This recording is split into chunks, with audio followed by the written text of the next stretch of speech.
चांद पृथ्वी से लगातार दूर जा रहा है। वैज्ञानिकों के मुताबिक चांद हर साल पृथ्वी से 1.5 इंच दूर होता जा रहा है। अगर चांद का पृथ्वी से दूर जाना ऐसे ही चलता रहा तो कुछ मिलियन ईयर्स के बाद जो होगा वो बड़ा ही डरावना होगा। पृथ्वी के समुद्र को चांद और सूरज दोनों ही अपनी तरफ खींचते हैं, पर चांद के जाने के बाद इसका सारा कंट्रोल सूरज के पास चला जाएगा। फिर भयानक सुनामी और टॉर्नेडो की वजह से धरती के जितने भी समुद्री तट हैं और धरती के जितने भी आइलैंड हैं वो सब पानी में डूब जाएंगे। समुद्री एरिया के सारे लोग अपने और अपने शहर के अंत को देख रहे होंगे। जब तक आसमान में चांद दिखता था तब तक उस पर कोई ध्यान भी नहीं देता था, पर अब रात में आसमान में सब लोग चांद को ढूंढ रहे हैं। जब चांद था तब धरती अपनी एक्सिस पर 23.5 डिग्री टेढ़े होकर घूमती थी और चांद के ना रहने पर धरती अपना कंट्रोल खो देगी और भयानक तरीके से सेक करेगी, जिसकी वजह से धरती पर हर एक घंटे सीजन बदलेगी। धरती पर जहां भीषण गर्मी पड़ रही थी वहां अचानक बर्फ पड़नी शुरू हो जाएगी और जहां बर्फ पड़ रही थी वहां देखते ही देखते कड़ी धूप निकल आएगी। ये सब इसलिए होगा क्योंकि धरती अपने ही एक्सेस में सेक करेगी। इसी सेक की वजह से धरती पर कहीं न कहीं लगातार भूकंप आने लगेंगे और धरती पर जितने भी ज्वालामुखी थे वो सब एक्टिव होने लगेंगे। अचानक से टेम्परेचर ऊपर नीचे होने की वजह से लोगों के घरों का पानी कभी बर्फ में बदल जाएगा तो कभी उबलने लगेगा। इस अजीब कंडीशन में समुद्री जीव भी अपने आप को सरवाइव नहीं कर पाएंगे।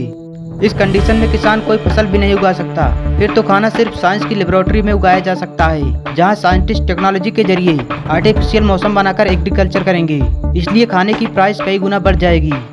जब चांद था तब वो धरती के रोटेशन को अपनी ग्रेविटी से बैलेंस करता था, पर चांद के जाने के बाद धरती की रोटेशनल स्पीड 4 गुना फास्ट हो जाएगी, जिसकी वजह से धरती पर एक दिन और रात सिर्फ 6 घंटे का होगा।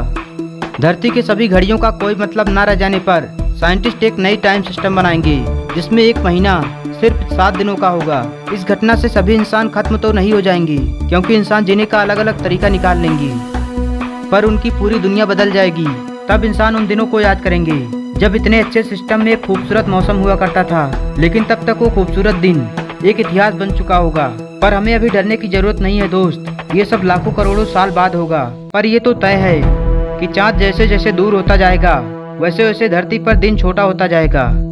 इससे बचने का हमारे पास एक ही रास्ता है कि हम मून के जैसा ही एक आर्टिफिशियल सैटेलाइट बना लें जो चांद को उसकी जगह पर बैलेंस करेगा। पर आज की टेक्नोलॉजी में ऐसा आर्टिफिशियल सैटेलाइट बनाना लगभग नामुमकिन है, पर फ्यूचर की टेक्नोलॉजी में पॉसिबल होगा। पर इस बात की क्या गारंटी है कि वो सैटेलाइट हमारे सोलर सिस्टम पर अगेंस्ट इफेक्ट नहीं करेगा। आपको ये इन्फॉर्मेशन कैसी लगी हमें कमेंट में जरूर बताएं। ऐसी और वीडियोस के लिए जुड़े रहें हमारे चैनल से।